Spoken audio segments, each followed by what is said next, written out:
কিসের যে সিমগুলা? এগুলো সব ইয়ার সিম, আমার আর ওর এগুলা সিম। কিছু হচ্ছে বন্ধ আমাদের দুজনের নামে রেজিস্ট্রেশন। আপনাদের নামে এত সিম? না না না, অনেক কিছু সিম বন্ধ আছে, আমার registration শ্বশুরের নামে আছে। বন্ধ। এই কয়টা সিম? এই এটা কয়টা আমার সিম দেখি? শাশুড়ির।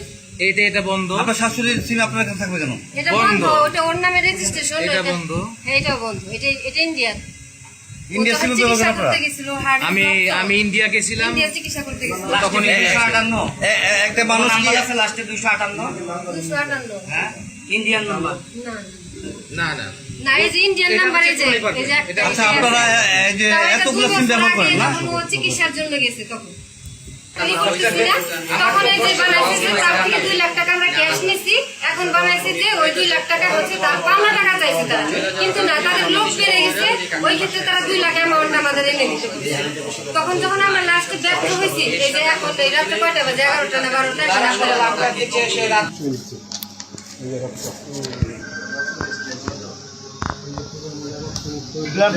ব্লাড দিয়ে টিপসের জন্য কারণটা কি? রাজীব ভাই, মোহাম্মদ শাহ সাউন্ড ক্ষতি। আপনি এইখানে আসছেন কেন? কাকার বাসায় কাকা কে আপনার? কাকা হয়, হ্যাঁ, কাকা হয়। কাকা কে আপনার? কাকা হয়তো বুঝতে পারলাম, কে আপনার রিলেটিভ? বলো যে কি কাকা? সাইড হিসেবে তার হচ্ছে গিয়ে ফ্রেন্ডের যে তার যে ফ্রেন্ড সে আমার কাকা লাগে, সেই হিসেবে আমি তার বাসায় যাই। কাকার ফ্রেন্ড আর কি। তো যাই হোক, ওই কারণে আপনি আসছেন না? এর আগে থাকতেন কোথায় আপনি? মিরপুরে। মিরপুর থেকে এইখানে আসছেন কবে? এখানে আসছি অনেকদিন। অনেকদিন।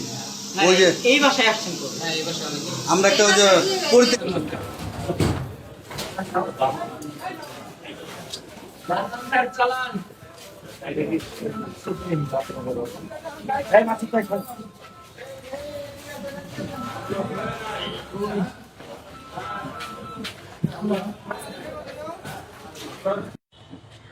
আমার নাম মোহাম্মদ সোহেল সর্দার, বাবার নাম মোহাম্মদ আলফু সর্দার।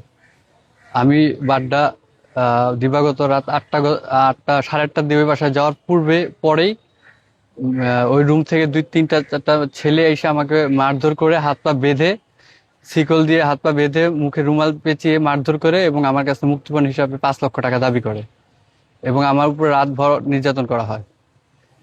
তারপরের দিন ভোর 5টা বাজে আমাকে ছেড়ে দেওয়া হয়। আমি স্থানীয় লোকজনের সহায়তায় সেখানে সাহায্যের জন্য আবেদন করা হইলে তারা স্থানীয় লোকজন মিলে আটকিয়ে থানায় খবর দিয়ে আমাকে মুক্ত করে। আপনি কিভাবে মুক্তি পেলেন ওখান থেকে? 5 লাখ টাকা যে দাবি করছিল, সেখান থেকে নগদ 2 লাখ টাকা নেওয়ার পর আমাকে মুক্তি দেওয়া হয়। কে দিছে এই টাকাটা? আমার বাবা। কাকে দিচ্ছে? আসামি পক্ষেরই। আমি চিনি একজনকে শুধু লাভলু বলে, আর ওর সাথে আরো 3-4 জন ছিল।